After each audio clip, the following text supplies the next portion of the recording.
I think it's now 90% it will pass by the end of April. 아시다시피 은행과 코인업계의 이해충돌 때문에 현재 클래리티 법안이 표류 중인데요. 리플 CEO는 어떤 근거로 법안 통과에 확신을 갖는지 이어서 한번 확인해 보시죠. The prediction markets around this point, around the Clarity Act, spiked because of some comments yesterday from Senator Moreno, who's been an advocate. I think it's now 90% it will pass by the end of April. I had said a couple weeks ago I thought end of April. At the time, people thought that was a little optimistic. There's a meeting today with a lot of leaders on both sides, the crypto and banking, in the White House. Actually, it's in 30 minutes or so.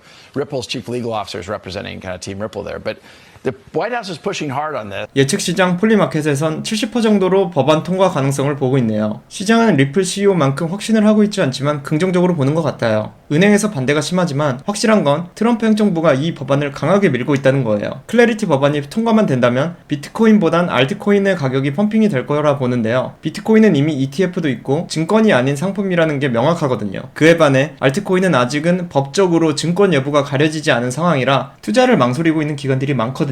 알트코인 현물 ETF도 우후죽순 생겨날 것이고 조심스럽게 예측하건대 비트코인 도미넌스가 줄어들면서 자금이 알트로 쏠리지 않을까 합니다. 미국의 전설적인 투자자 드러켄 밀러가 스테이블 코인에 대해 이야기합니다. Blockchain and the use of stable coins, if you want to throw crypto into that, tokens, incredibly useful in terms of productivity. I assume our whole payment systems will be stable coins at 10 or 15 years.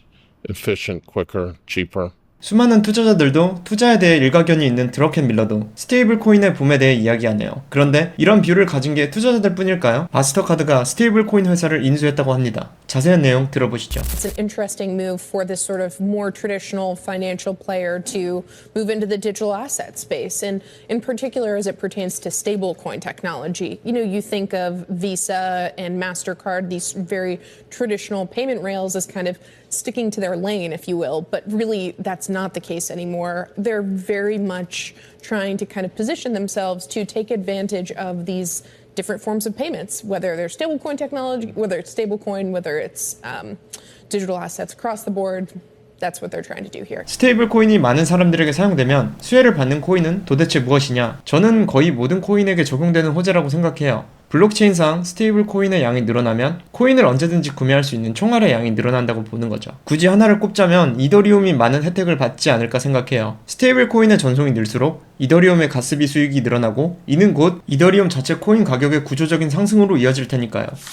코인베이스에서 이제 미국 주식 및 ETF를 거래할 수 있습니다 라는 내용의 트윗이에요. 이 그림을 보세요. 여러분들한테 익숙한 주식 티커도 있죠? 미국 주식을 이제 코인 거래소에서 24시간 365일 거래가 가능한 거예요. 레버리지도 가능하고요. 그래서 이게 주식이지 코인이랑 무슨 상관이냐 라고 생각하실 수 있는데요. 저는 이게 코인의 엄청난 호재라고 생각해요. 기존 주식 투자자들이 코인 투자를 하기 위해서 수많은 시간과 노력을 들여야 했어요. 주식을 팔고 거래 대금 들어올 때까지 기다려야 하고 은행으로 빼고 그걸 다시 코인 거래소로 옮겨야 하는 게 현재 상황이잖아요. 이젠 그럴 필요가 없게 됐다는 뜻이에요. 다시 말해 수백조 단위의 전통 주식 시장 자금이 코인 시장으로 언제든 즉각 유입될 수 있다는 거죠. 이렇듯 실물 자산의 토크나 RWA가 하나둘씩 현실화되는 가운데 SEC 의장이 RWA에 대해 이야기하는 걸 들어보시죠.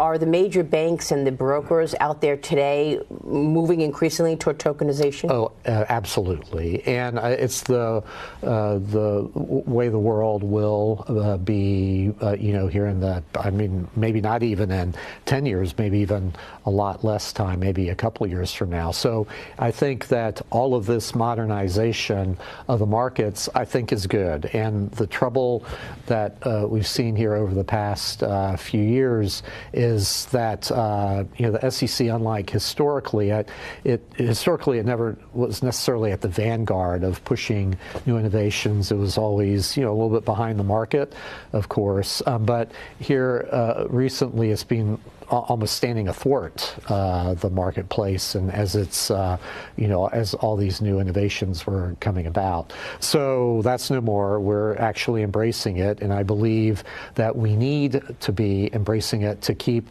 the United States at the forefront. As far as cryptocurrencies and whatnot, there were really only two countries in the world here in the last few years that were working to make cryptocurrencies illegal, and that was Communist China and the U.S. through the SEC. So that's changed. It's a new day now, and so we want to embrace this new technology.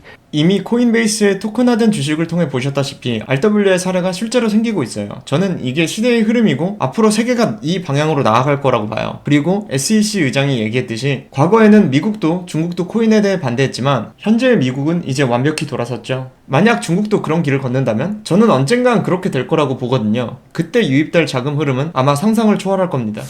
모건 스탠리가 비트코인 ETF 출시 신청을 했다는 뉴스 트윗인데요. 비트코인의 바닥을 다져주고 상승을 견인해줄 또 다른 자금줄이 등장했다고 볼 수 있죠. 블랙록, 피델리티와 같이 현물 비트코인 ETF를 출시한 다른 거대한 자산 운용사들이 이미 있다는 걸 아시겠지만 모건 스탠리가 그런 것처럼 이렇게 하나둘씩 크립토 파티에 참여하게 된다면 그 파급력은 어마무시할 거라 봅니다. 여기서 끝이 아니에요. 월가만 움직이는 게 아니거든요. 국가 단위의 채택 또한 진행되고 있습니다. 카자흐스탄 중앙은행이 비트코인 매입을 추진한다는 내용입니다. 개인적으로 이 뉴스가 진짜 충격적으로 다가왔어요. 화폐를 찍어내고 금리를 결정하는 한 나라의 중앙은행이 비트코인을 사는 거니까요. 과거 엘살바도르가 비트코인을 매입했을 때 많은 사람들이 비웃었지만 결과는 어땠나요? 저는 이들이 멍청해서 도박꾼이라서 그런 행동을 한다고 생각하지 않아요. 철저히 계산된 움직임이고 비트코인이 좋은 자산이라고 확신을 했다고 보는 거죠. 좀 희망 회로를 돌려보자면 금이 최근에 조금 떨어지긴 했지만 올해 엄청 올랐잖아요. 상승의 가장 큰 이유가 각국의 중앙은행이 많은 양의 금을 매입해서 그런 거거든요. 금이 그랬던 것처럼 비트코인도 그럴 수 있지 않을까 상상해봅니다. 현재 비트코인의 적정 가치는 16만 5천 달러다. 지금 심각한 과매도 상태이다 라는 내용의 트윗인데요. 어떤 근거로 그렇게 얘기하는지 한번 볼까요? 비트코인과 글로벌 유동성 비교 차트인데요. 녹색 선은 글로벌 유동성, 그리고 하얀색은 비트코인의 가격이에요. 여기서 주목해야 할 부분이 있는데 상관 계수 값이에요. 0.9608. 이게 무슨 뜻이냐면 유동성과 비트코인의 가격은 96% 확률로 완벽하게 똑같이 움직여왔다는 뜻이에요. 그럼 이제 오른쪽 끝을 한번 볼까요? 전세계 유동성은 계속 우상향하고 있는데 비트코인 가격만 비정상적으로 밴드 하단에 위치해 있네요. 다시 말해 이 차트에 따르면 현재 비트코인 가격은 역사적으로 손에 꼽히는 엄청난 저평가 구간이라는 거죠. 또 다른 재미난 비트코인과 관련된 트윗이 있어서 가져와 봤어요. 2011년에 비트코인이 $2로 폭락한 모습을 보고 안 사길 잘했다고 안도하는 내용을 박제한 트윗이에요. 가격이 많이 하락한 지금의 비트코인을 보고 똑같은 말을, 똑같은 실수를 혹시 하고 있지 않나 그런 생각을 하게 되는 내용이네요. 한국 투자자들이 놓치기 쉬운 해외 트위터의 실시간 영어 속보들을 직접 번역해서 돈 되는 알짜배기만 분석해드리는 채널 크립토 알파였습니다. 영상이 도움되셨다면 구독과 좋아요 부탁드리며 저는 다음 시간에도 남들보다 한 발 빠른 최신 정보로 찾아오겠습니다. 감사합니다.